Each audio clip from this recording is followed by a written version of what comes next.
আমি যেদিন উসমান হাদি সাহেবকে দেখেছি শহীদ মিনারের সামনে, সে যখন ইয়া নবী সালাম আলাইকা, ইয়া রাসূল সালাম আলাইকা, ইয়া হাবিব সালাম আলাইকা সালাওয়াতুল্লাহ আলাইকা, এই মিলাদের মধ্যে সে নিজে মাইক নিয়ে সুরে সুরে বলছিল, তখন আমার মধ্যে অটোমেটিক তার প্রতি একটা মায়া তৈরি হয়েছে। কারণ যে নবীর মিলাদ করে দাঁড়িয়ে দাঁড়িয়ে সে নবীজিকে মোহাব্বত করে, এতে কোনো সন্দেহ নাই।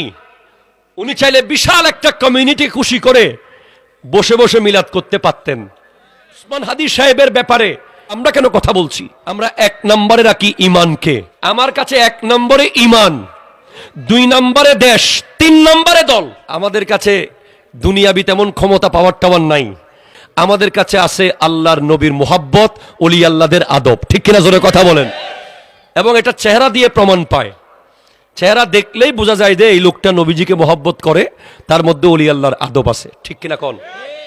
জনাব উসমান হাদি সাহেব, ওনার প্রতি মোহাব্বত হওয়ার অন্যতম কারণ ছিল নবীজিকে দাঁড়িয়ে দাঁড়িয়ে মিলাদ কিয়াম করতে দেখে।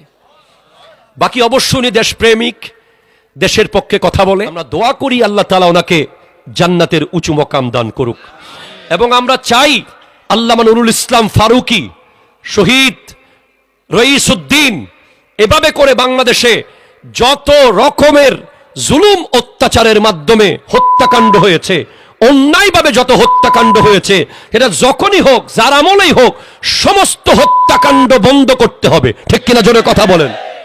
সরকারের আরো বেশি দায়িত্ববান হওয়া উচিত এবং এই দেশকে আল্লাহর ওলির এই কদম ধন্য এই বাংলাদেশকে শান্ত করে দেওয়া উচিত।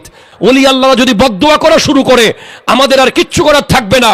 তাই আমরা বলবো, আদবের সাথে নবীর মুহাব্বতকে যদি এই দেশে পরিপূর্ণভাবে বাস্তবায়ন করা যায়, প্রত্যেকটা ইউনিভার্সিটিতে, প্রত্যেকটা মসজিদে, প্রত্যেকটা কলেজে, প্রত্যেকটা বিশ্ববিদ্যালয়ে নবীর প্রেম, ওলি আল্লাহর আদর্শকে যদি সাবজেক্ট বানিয়ে দেওয়া যায়, এই দেশ শান্ত হয়ে যাবে। ঠিক কিনা জোরে কথা বল।